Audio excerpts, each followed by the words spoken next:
What's it say? Is the hero's journey a fraud? Yeah, kinda. This is the writer's journey, written by Christopher Vogler and originally published in 1992. And like another book I've spoken of so lovingly in the past, it's gained an outsized reputation among screenwriting texts, namely for introducing writers to the hero's journey, a supposedly universal story formula discovered by mythologist Joseph Campbell and inspired by the works of genius psychoanalyst Carl Jung, which sounds impressive, unless you've actually read Campbell and Jung. Then you'll know this book is a load of crap. Now, I want to start by saying I mean no ill will towards Christopher Vogler as a person. From all I've seen or read, he seems like a perfectly nice guy. But being nice doesn't mean you know what you're talking about. Because this book, I'm going to go hard on this book. I hated rereading this book. I honestly enjoyed Kim Jong-il's On the Art of Cinema more than this book. And it's not just because Vogler is no theorist and every time he tries to talk like one, he sounds like a total amateur. And it's not because every chapter is organized like a bunch of random brainstorming notes that are each flushed out into their own paragraph. It's because it's painfully obvious that Vogler simply doesn't get the material his book is supposed to be based upon. I've already talked a lot about Joseph Campbell and Carl Jung on this channel. Now, I won't call myself an expert on either of them, but I have read enough to realize that Vogler hardly understands a lick of them. In fact, I'm willing to question just how much of Hero with a Thousand Faces Vogler has actually read, because the writer's journey seems completely ignorant of a majority of its ideas. In fact, there's a constant pattern to the writer's journey. Vogler misunderstands a concept, then Vogler misapplies that concept willy-nilly. It's almost like Vogler just read a Wikipedia article on Campbell and never actually bothered to read the book itself. Because if you actually have read Hero with a Thousand Faces, it's not hard to notice that the hero's journey Vogler presents scarcely resembles Campbell's original model. Take a look at the two side by side. Things do not match up. Things start out okay, but then whoa Nelly, what happens here? This is not the same model. Here we see the lie at the heart of the writer's journey. The writer's journey makes no attempt to stay true to Hero with a Thousand Faces. It simply appropriated Campbell's good name in the attempt to justify all the existing Hollywood formulas. Every chapter is just a list of Hollywood cliches bent and shoehorned to try to make them jibe with some Campbellian concept. And whenever Campbell's concepts don't fit the formula, they're either ignored, warped out of shape, or replaced with something Vogler just makes up on the spot. For example, check out this little cluster of stages in Campbell's original monomyth. If you've read Hero with a Thousand Faces, you'll know that these are the 4 most important stages in Campbell's mythical cycle. They represent the whole point of the hero's quest. But since they don't seem to fit the Hollywood formula, Vogler doesn't know what to do with them, so he just shoves them into a corner in the hope that no one notices. Now, to cover for this, Vogler says, "I've taken the liberty of amending the outline slightly, trying to reflect some of the common themes in movies. I'm retelling the hero myth in my own way, because every storyteller bends the mythical pattern to his or her own purposes." Dude, you just destroyed all your credibility. You sold your premise on its basis in the work of the century's greatest mythologist. You can't then just change what that mythologist said because it doesn't fit your conclusions. If you tried that on a college paper, you'd fail the class. If the premise doesn't match the source, that proves what you're saying is bogus. So yeah, there's no academic rigor in this book at all. And to me, the saddest thing is that a lot of people only know about Joseph Campbell through the writer's journey. And if Campbell hadn't died in 1987, I'd imagine he'd be embarrassed by this. So I could flip to any page of this book and find something to bitch about. So I'm going to jump around topics a lot. And you can jump around the video too if you like, because depending on what I'm talking about, I go from being dead serious to really taking the piss to being dead serious again. And by the way, if you want to see a real movie breakdown using Campbell's monomyth, I already did one using Mike Judge's Office Space. And I actually did it in the voice of Joseph Campbell. Meaning the way he writes, the dumb voice I use sounds nothing like him. And one technical note, Campbell never actually uses the phrase hero's journey in Hero with a Thousand Faces. He instead calls it the monomyth or the quest cycle. The phrase hero's journey didn't come into use until 40 years later with the PBS program The Power of Myth, probably because it was thought to be more appealing to a wider audience. So to be clear, whenever I talk about Campbell's original model, I'm going to use the phrase monomyth or quest cycle, whereas hero's journey will refer to Vogler's version. Alrighty, here we go.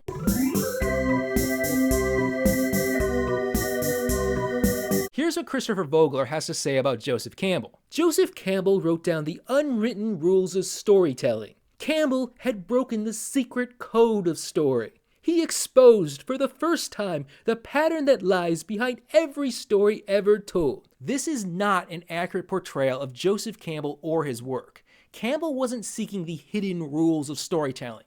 He wasn't some literary theorist looking for a master code. Campbell's interest in myth was purely anthropological.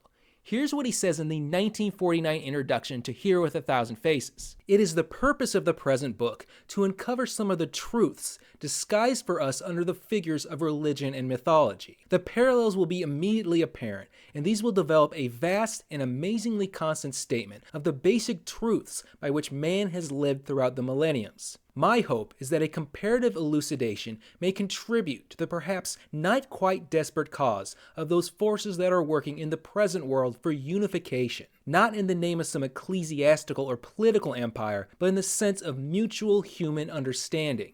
As we are told in the Vedas, the truth is one. The sages speak of it by many names. Campbell's goal in the wake of the Second World War was to use the stories of the ages to point out the universal bonds that connect all human beings. No matter when or where a people have existed, the repeated motifs of their stories show that we all undergo similar life experiences and are driven by the same psychological needs. This means all of humanity is fundamentally the same, and the differences that divide us are merely the accidents of our local environment and history. The stages of the monomyth are, in actuality, various expressions of the universal human psyche captured in narrative forms. But Vogler has either entirely missed this point or chosen to ignore it completely, since he strips the monomyth of all of its original intentions. Instead, he treats the monomyth like some sort of machine built to crank out Hollywood-ready narratives by some magical formula. And I'm not kidding about the machine. He repeatedly refers to the monomyth with mechanical language like useful story technology or a welcome toolkit stocked with sturdy instruments, and says with this equipment, you can diagnose the problems of any ailing plotline and make the corrections to bring it to peak performance.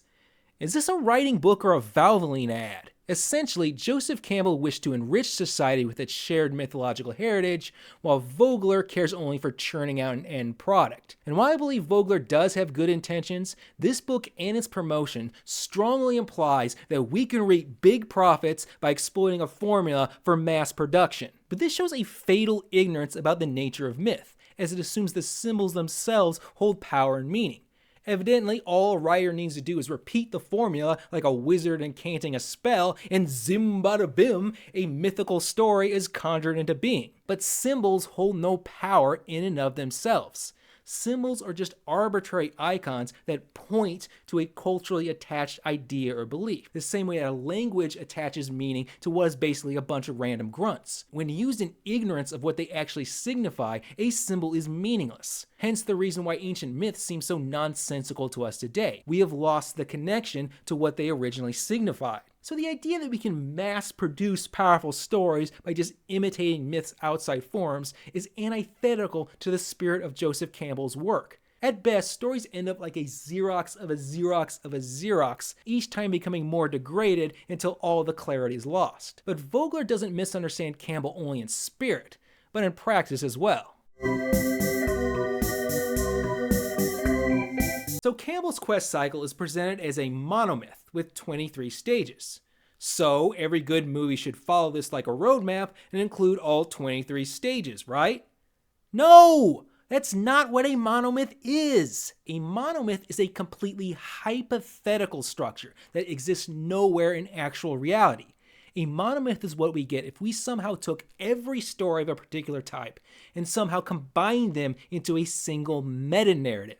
To explain, let's talk about another folklorist that Vogler sometimes mentions, but again misunderstands, Vladimir Prop. In the early 20th century, Vladimir Prop undertook the analysis of around 250 Russian fairy tales, and though Prop and Campbell were completely unaware of each other, they came to remarkably similar conclusions. Prop started out by stripping down his tales to what he called functions, a basic skeleton of what type of event happens when, regardless of the actual details of the story. And Prop found that out of his 250 fairy tales, there were only 31 event types repeated again and again from tale to tale. Moreover, these functions occurred in a consistent order. But no one tale contained all 31 functions. Rather, story A had only this little handful of functions, story B, this little group, story C, this. So, Prop's list of 31 functions isn't some recipe for storytelling.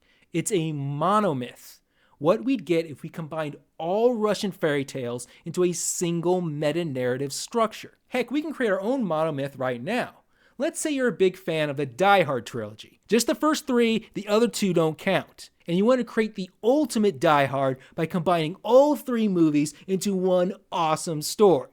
Well, the first thing you do is note that there are certain things that happen in all 3 movies. All 3 involve a terrorist action, which later turns out to be a cover for a heist. Our hero is always called to face the crisis alone. At some point there's a big explosion, and our hero kills the bad guy in the end. These constants are going to establish our starting framework. But then there are things that happen in only 2 of the movies, but not all 3. Like in 1 and 2, Holly is in danger. In 1 and 3, the villain is a smart, aristocratic type. In 1 and 2, John butts heads with an incompetent police force. And in 1 and 3, John gains a sympathetic comrade who goes against the grain of his group. Yet there are also important elements found in only 1 of the movies. And since we want to create the ultimate all-in-one Die Hard, we gotta include these as well. John solves a series of tests and puzzles in number 3, the authority figures in cahoots with the crooks in number 2, John's marriage is in danger in number 1, and we can't forget Argyle because Argyle is awesome. The result is a meta Die Hard narrative, where a single structure represents the stories of all 3 movies,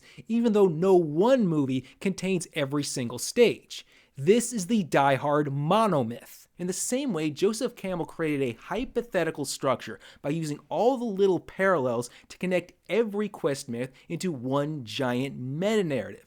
No story analyzed by Campbell contains all 23 stages. Rather, each individual story just tells a little bit of the greater cultural meta-narrative as a whole. But in the writer's journey, Vogler either doesn't understand this or he doesn't bother to explain it, because there's the continual implication that every single screenplay must contain every single stage, which is about as strong a recipe for formulaic movie making as you can possibly get.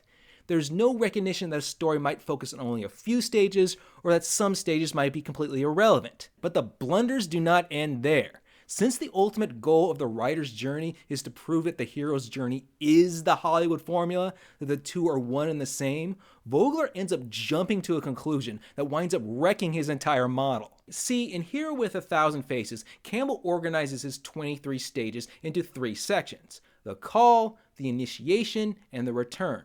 The hero prepares for an adventure, they undertake that adventure, and they return home with what they've gained. This is done out of pure common sense. We have the beginning, we have the middle, and the end. But evidently, Vogler saw these 3 sections, add the fact that Hollywood movies are told in 3 acts, and then leapt to the conclusion that Campbell's 3 sections must be the 3 Hollywood acts. So all the call stages must be a movie's Act 1, all the initiation stages must fill up a movie's Act 2, and then all the return stages make up Act 3. Dude, 3-act structure is just the way Hollywood movies prefer to tell stories. It's not universal to every form of storytelling. But evidently, Vogler got so hung up on this idea that he ignores all evidence to the contrary. Take, for instance, the stage that Vogler has renamed The Ordeal. In The Ordeal, the protagonist faces some ultimate life or death challenge. And by surviving this ordeal, they receive some great reward. Now, if you've seen a movie or 2, this sounds like what happens at the climax, at the end of the story. And you'd be right. But since this ordeal matches up with a stage that Campbell put in his section 2, Vogler assumes it has to happen in the 2nd act. So he ends up scrambling like mad, trying to come up with weak-ass examples of movies that have a life or death struggle halfway through the story, including trying to convince us of the incredible importance of this scene in Star Wars, despite it being the most disposable moment of the entire film. But then when Vogler does get to a movie's 3rd act, he's all, "Oh, poopy! What about the movie's climax?" So he ends up making up an entirely new stage, which has absolutely no basis in anything Campbell wrote. Dude, just Move stuff down! Chris, you're supposed to be a professional studio consultant. How do you know so little about basic movie structure? But this is just the tip of the iceberg when it comes to Vogler's literal-mindedness. The writer's journey just can't wrap its head around some of Campbell's more abstract ideas. And the result is some hilariously boneheaded moments. So myths and folktales are meant to be read poetically, right? Things aren't to be taken at face value. So, Here with a Thousand Faces invents terminology that's also meant to be read poetically. But Vogler constantly takes Campbell's words at literal face value. Now, there are dozens of examples, but I'm going to stick to the most egregious case. The most dominant theme in Here with a Thousand Faces is the mythical cycle of death and rebirth. Now, I've already done an entire video on this cycle, so check it out if you like. But be warned, it was one of my first videos, so the audio-video quality is really bad. But here's the gist. The dominant force in the way primitive peoples understood their world was in the passage of the seasons. Every year, everything would die, only to later come back to life. And this set up the widespread mythical motif of the dying and resurrected god. However, the mythical significance of this cycle extends far beyond nature, as human life is recognized to be itself a series of deaths and rebirths. As we pass through each stage of our lives, from childhood to adolescence, from adolescence to adulthood, and so on and so forth, we pass through certain transitional events, usually marked by a form of ceremony in which our old self is expected to die, only to be reborn a new person ready for the new roles and responsibilities ahead of us. And Joseph Campbell is quick to note how quest myths imitate these rituals of transformation. A hero leaves their old world behind, undergoes some trying ordeal, and then returns a totally transformed person. And as I've said before, this pattern endures in our modern movies through the structure of the protagonist's character arc. But in the writer's journey, this has gone straight over Vogler's head because he takes this death and rebirth as literally as possible, scouring movies for any event that's the slightest bit death-related that he might pin this label to. Oh, Clint Eastwood gets beaten up in Unforgiven? That's a death and rebirth. Axel Foley gets a gun pointed at his head? Death and rebirth. Luke Skywalker is momentarily pulled underwater. That's a death and rebirth. But since this kind of event is actually a rare thing in movies, Vogler stretches the concept so it doesn't even need to happen to the hero. If the hero just sees someone else die, that's their death and rebirth. The hero could even kill someone else, and that somehow counts. He's so painfully literal. That is, until you get to a movie with nothing death-related. Then he starts stretching and shoehorning things like you wouldn't believe. Oh, two lovers have a quarrel? Well, that's the death of their relationship. Oh, but then one side gives in? That's the death of their resistance.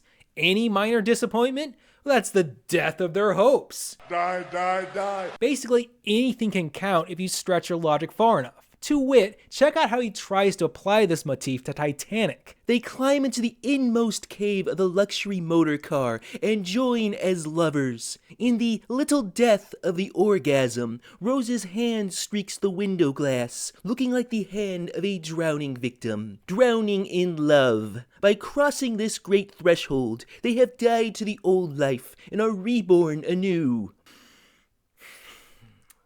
Alright, let me explain. In French, the sensation felt right after orgasm is known as la petite mort, the little death. Sometimes. It's not a common phrase as far as I know. So, based on a vulgar euphemism that no English speaker would possibly pick up on, we're supposed to buy that this is the most important moment in Rose's character transformation. The moment where her old self dies and she's reborn a completely new person, even though her character is pretty much the same afterwards.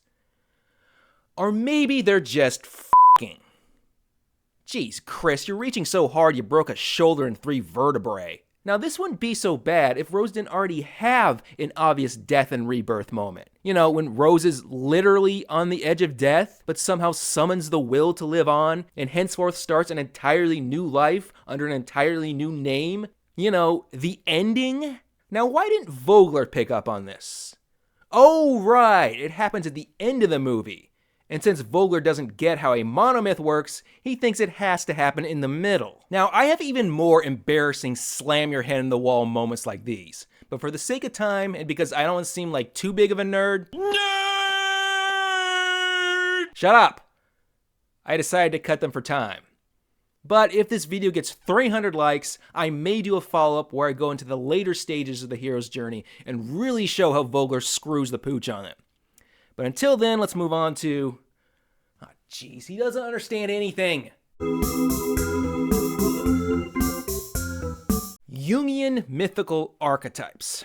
I've already talked about Jungian archetypes before on this channel. I did an entire introductory video in my Movies as Modern Mythology series, and I used archetypes extensively in my breakdown of Matrix Resurrections. But here's the quick refresh. Psychoanalyst Carl Jung noticed that the same character types kept appearing in the dreams of his patients, types that oddly enough had parallels in myth and folklore. Jung theorized that dreams narrativize the unseen dramas deep in our unconscious, and in this theater of the mind, certain parts of the psyche tend to take on certain human-like roles that Jung called archetypes. And artists, who tend to be more intuitive than most folks, instinctively draw upon such material. So in the case of storytelling, unconscious drama can become actual drama, with the archetypes playing actual story roles. And we, the audience, connect with these stories, because we sense some connection to our own psychic lives. Hence the mythical power of these stories. So it's no surprise that the writer's journey begins with a review of these archetypes, since they tend to make up the cast of a hero's journey type story. But, I've questioned how much of Campbell's book Vogler has actually read, but I'm willing to bet money that he has never read a word of Carl Jung, because he gets practically everything wrong. He misidentifies the archetypes. He leaves out important archetypes. He confuses the archetypes with each other. He's always assigning the wrong archetypes to the wrong characters. And he's trying to apply these labels willy-nilly to anyone and everything. For example, one of the most important story archetypes is the shadow. As I've explained in other videos, the shadow is a character who personifies all the qualities that, for whatever reason, a person has rejected or repressed. It's basically a person's dark side. So it's no surprise that the shadow archetype will often play the role of a story's villain. But not always, because the shadow is often a mixture of both positive and negative qualities. So it might instead appear in the form of the hero's rival, or a friend with a contrasting personality, or in the form of a mysterious stranger. But I guess Vogler just saw the word dark and stopped there, because he presumes that any character who shows any type of negative behavior is automatically a shadow. Every villain is a shadow. Any character disagrees with the hero is a shadow. Anyone who's just kind of a jerk is a shadow. To him, shadows are everywhere. In Titanic, Cal is Rose's shadow, but her mother is also her shadow. Rose is also somehow her own shadow. Likewise, Vogler seems to think that any character gives advice is automatically the mentor. Anyone who stands in the protagonist's way is a threshold guardian. Anyone who brings any type of information is a herald. Dude, it doesn't work like that. Archetypes are specific character types with certain specific qualities that serve certain specific story roles. If you don't try to discriminate, these labels mean nothing. So you can skip ahead if you like, but there's one part of this section that just blows my mind, so I gotta nerd out again. Nerd! Shut up! It's how Vogler completely bungles the archetype of the anima. Again, I've explained the anima before in other videos, so I'll just sum up by saying the anima is the most important Jungian archetype. It represents a part of ourselves that was lost during the transition to adulthood. So in hero's journey type stories, a big part is the hero's quest to regain this missing part of themselves so that they can feel whole once more. And in story, this often takes the form of the hero meeting and falling in love with their perfect partner. So it should be pretty obvious that in story, the anima equals the romantic lead. But for some weird-ass reason, Vogler calls the anima the shapeshifter. I have no idea where Vogler got this from. I guess Vogler doesn't know where he's going with this either, because he doesn't mention this shapeshifter again for 154 pages. And since Vogler doesn't understand the archetypal importance of a story's romance, it makes things pretty hard when he attempts a 23-page long analysis of Titanic, since Titanic is literally a story about two opposites finding their perfect other half. It's the ultimate anima-animus movie. Actually, it seems Vogler was aware that a lot of his conclusions were pretty shaky, because in the book's epilogue, he ends up going into CYA mode and backpedals so hard he ends up unraveling his entire system. So the writer's journey has just spent 230 pages trying to convince us that its hero's journey is the universal story formula. It's the blueprint. It's the prototype. All good stories should, nay must, send their protagonists down each and every stage. But then, later editions of the book add an epilogue where Vogler basically chickens out and throws all this out the window. All of a sudden, to be effective, a story doesn't have to concur with this or any other school, paradigm, or method of analysis. It's possible to write good stories that don't exhibit every feature of the hero's journey. First time he said anything like that. In fact, it's better if they don't. And then the biggest wimp out, it's probably best to acquaint yourself with the hero's journey ideas and then forget about them as you sit down to write. Never mind, it's not really that important. Sorry for bothering you. Vogler then takes a sledgehammer to his entire structural model by saying completely out of the blue, any elements of the hero's journey can appear at any point in the story. All stories are composed of elements of the hero's journey, but the units can be arranged in almost any order. Yeah, just put anything anywhere, it doesn't matter. No! I thought you read Vladimir Prop. Where events occur is important. That's what makes a structure a structure. Stories have certain shapes for important reasons. If there's no rules or order to the narrative, it's just random stuff happening. So now, if the hero's journey is no longer so important and its rules and order no longer matter, what was the point of this entire book? You know, if you're gonna peddle bullshit, at least make it consistent bullshit. But I've saved the best for last. The third edition of Writer's Journey tacks on a collection of very long, very confused, very self-contradictory breakdowns of popular movies. And among them, bafflingly, is Pulp Fiction. I know, weird choice, right? I guess the idea was to prove that the hero's journey could indeed be applied to any movie, but the outcome is the exact opposite, because this section only proves just how full of it this book can get. There is no rhyme or reason to the breakdown of this movie. This section is a masterwork in shoehorning, with no rules on how anything should be applied.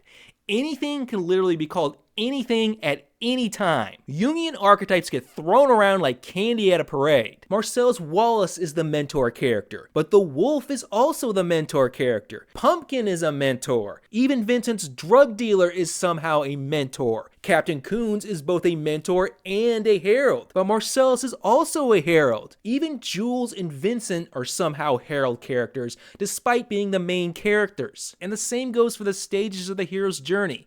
Anything can be anything. There are like 8 calls to adventure. Anytime a character just walks through a door, it's a crossing of the threshold. Anytime a character's just driving a car, it's the road back. And Vogler's trying so hard to sound impressive, to add this mythical genius to every little scene. Like when Jules eats the big kahuna burger, he says, "Kahuna is Hawaiian magic, so it suggests big magic coming." Ah. But what does the sprite represent?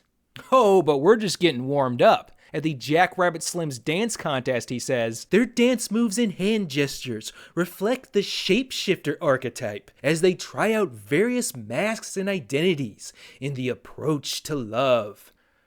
What? English, mother...